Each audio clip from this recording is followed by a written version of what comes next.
Какво има в Цариброд по-значително от Златан Дудов? Това е едно огледало на епохата.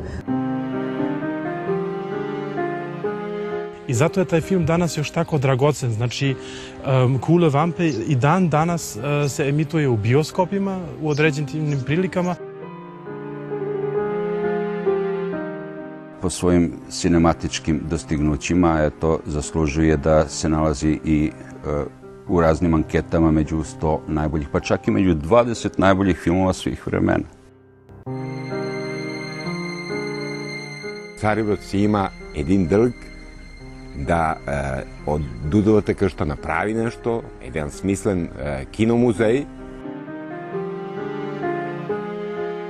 Мисля, че той заслужава да намери своето място в, така да се каже, културната история на града, в който е роден.